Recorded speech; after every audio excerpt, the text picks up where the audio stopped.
such a case, you will not have to ship it.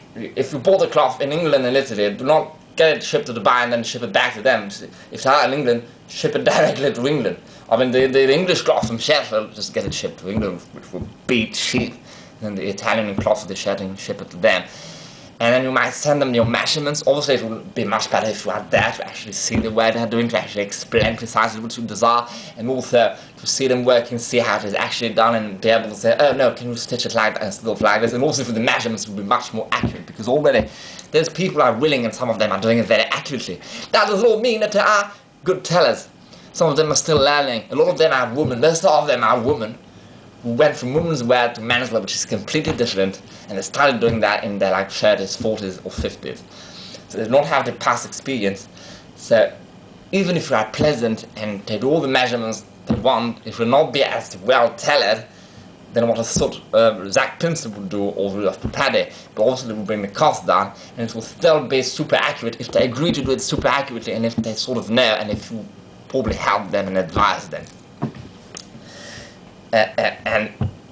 But obviously, already it will be not that well fitting or not that superbly well cut.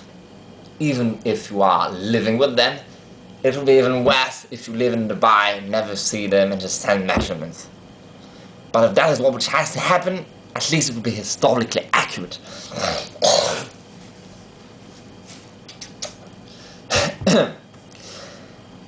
Now, so you do not really have to make it yourself.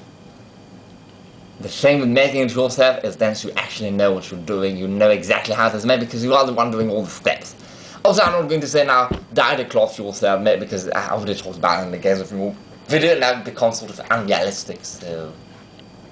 Yes. So I only want to still advise on a realistically doable thing. But it is realistic to do all your clothing yourself. I mean, all these people who would get help from it in theory, or from part-time, or to mostly learn themselves and do everything themselves. But you have to be passionate about it. If you are not, then get those people to do it for you. But then you have less control, obviously. You can trust them, but maybe they told you it was something like that in 1883. What I forgot to tell you was that there's also a source teaching them how to sew it precisely like in 1890s later on, and British who was doing the Italian in 1883 method. But maybe they could not know that, maybe they knew about that, but they had not managed to learn that other technique, But it will never be 100% perfect. That was also the reason for what I said, to have more control, learn how to do it oneself, but it is really a complete work and lifetime process. It is not realistic / an option, or even something people want to do. For many people, especially the men out there, want to dress like me. I do not want to learn how to make clothes. I'm already bugged out of my mind just to repair a button. But still, you have to learn. If you dress like that, ideally, even if you are a multi-millionaire and get a Zach Pinson to do it for you, learn the basics of sewing, which are very easy to learn for YouTube too. So every time a button breaks or tiny repairs to be done, you can still do it yourself. It makes life so much easier. But this has nothing to do with learning how to become an actual cutter, sewer, measurer, and drafter, drafting complete garments from scratch. It's completely different.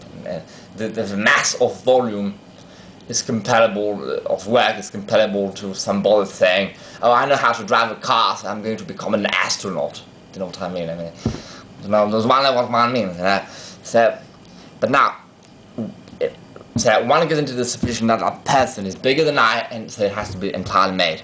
Except maybe for the undermost layer, I would explain about that. But so getting onto the chat, whether one makes it oneself or has Zach Pinson or whomever to do it for him, go with an sewn-in collar. Because that is what the proper upper-class girl did, and it is much more practical. Yes and no. Because you will start it yourself, right? You're on a normal budget, so even if you get tired how to do it, you will then start it and iron it yourself, and it takes ages. So, especially because starch is Saharan fabrics, and you would then wear it for 30 days non-stop. Well, you will take it off at night, but apart from that, non-stop. By the time, and to remove the starch, it really has to be boiled. So the process for removing the starch, and also it is so dirty by then, that if you are like me, instead of washing it briefly, you really want to get it at its core structure. You want to literally disinfect the shirt and get it completely out of the soil, which takes time.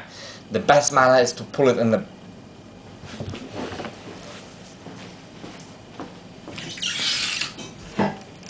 put it in that thing I cook my pastas in.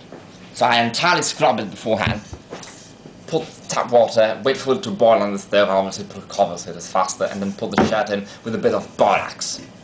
Borax is easily available. So, and you let it down for 15 minutes. Once the water is still boiling with bubbles, and you stir it, see how hard it is on the fabric. And then take it out into the bathtub. It will be boiling, so wear gloves. Because the shirt itself, even once the water has flown down the bathtub, drain or shower, and if you don't have a bathtub like me, it's more practical bathtub since it is larger, it will still be boiling that cloth. So then sort of rinse it, or do not rinse it, wear your gloves, and then, only then, take a soap bar. It can be a natural soap bar, it could be a chemical soap bar, whatever. And especially around inside the cuffs, or even the entire cuff after months of wear, so even the outside of the cuff, but especially the inside, and even things like the shoulder blade, or even the entire shirt itself, you put soap and you scrub it everywhere. And then, because then once with the boiling water, the soiling comes off much more easily than plough. I learned that whilst doing it. I had not thought about it beforehand, and usually it has to be boiled again for 15 minutes, and then after that put it in the washing machine. If it is white, do not hesitate, put it at 90. If there's a bit of color, has stripes of color, maybe do it at 60 first. But at 60 degrees, once dry, first wait for it to dry. We have to before we start it, because you have to make sure, once dry, one should see whether it is still a bit starched or not. And if it is a bit starched, it will not work to restart it. It has to really be out of starch, so then you have to if you wash it at 60, even sometimes at 90, there's still a bit of starch, depending upon the fabric. So then it has to be washed again. Ideally, if it was done at 60, because it is like a pink shade, you don't desire to boil it more, whether it was boiled for half an hour in total in that pot. And you don't desire to put it at 60 degrees again. And that's all. If it is anything but white, do not mix it with anything. If it is white, put it with all the white cloths you are okay to boil. If it is not white, even if it is white with light blue stripes, thin stripes, ideally put it alone. It will waste a ton of water, and that's the reason for which I also do it. Because the process is very long and tiring, even with the washing machine, because some of it has to be done by hand. If after 60 degrees it is, and it has to dry after a day or a few hours on the wire, but once you live in England, not put it into a dryer, it will simply damage it more for nothing. Ideally you should have at least one spare shirt. If it is still, after it has completely dry, if one male shirt there is still a bit of starch, it will not be a lot but a bit, boil it again in there for another half an hour. If you are not in a hurry. If you are in a hurry, directly put it at 90 degrees.